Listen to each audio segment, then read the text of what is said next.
I thought that, well, there's no way one could possibly start a rocket company. I wasn't that crazy. But then I thought, well, what is a way to increase NASA's budget? That was actually my initial goal. So I thought, well, if we can do a low-cost mission to Mars, something called Mars Oasis, which would land seeds with seeds and dehydrated nutrient gel, and you hydrate them upon landing, and then you'd have this great sort of money shot of green plants on a red background, and the public tends to respond to precedents and superlatives, and this would be the first life on Mars, the furthest that life's ever traveled, as far as we know. And I thought, well, that would get people really excited, and therefore increase NASA's budget. So obviously, the financial outcome from such a mission would probably be zero. So anything better than that was on the upside. So I actually went to Russia 3 times to look at buying a refurbished ICBM. Because that was the best deal.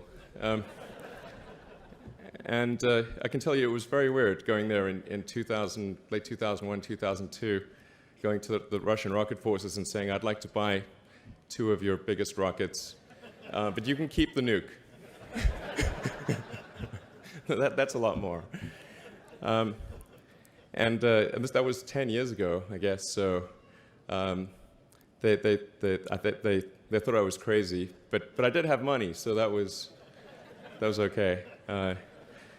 And after making several trips to Russia, I came to the conclusion that actually my initial impression was wrong about because my initial thought was, well, that there's not enough will to explore and expand beyond Earth and have a Mars base and that kind of thing.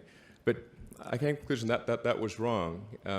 In fact, there's plenty of will, particularly in the United States, because the United States is a nation of explorers, of people who came here from other parts of the world. I think the United States is really a distillation of the spirit of human exploration. So, but if people think it's impossible, then, or it's going to completely break the federal budget, then they're not going to do it. So after my 3rd trip, I said, okay, well, what we really need to do here is try to solve the space transport problem, and started SpaceX. This was against the advice of pretty much everyone I talked to. One friend made me sit down and watch a bunch of videos of rockets blowing up. Let me tell you, he wasn't far wrong. It was tough going there in the beginning because I'd never built anything physical. I mean, I'd built like little model rockets as a kid and that kind of thing, but I'd never had a company that built anything physical. So I had to kind of figure out how to do all these things and bring together the right team of people, and so we did all that and then failed 3 times. It was tough going. Because the thing about a rocket is that the passing grade is 100%.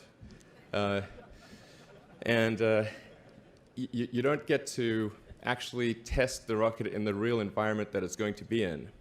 So I think the best analogy for rocket engineering is like if you want to create a really complicated bit of software, you can't run the software as an integrated whole, and you can't run it on the computer it's intended to run on. But the first time you put it all together and run it on that computer, it must run with no bugs. That's basically the essence of it. So we missed the mark there. The first launch, I was picking up bits of rocket near the launch site. It was a bit sad. But we learned with each successive flight, and we're able to, eventually with the 4th flight in 2008, reach orbit.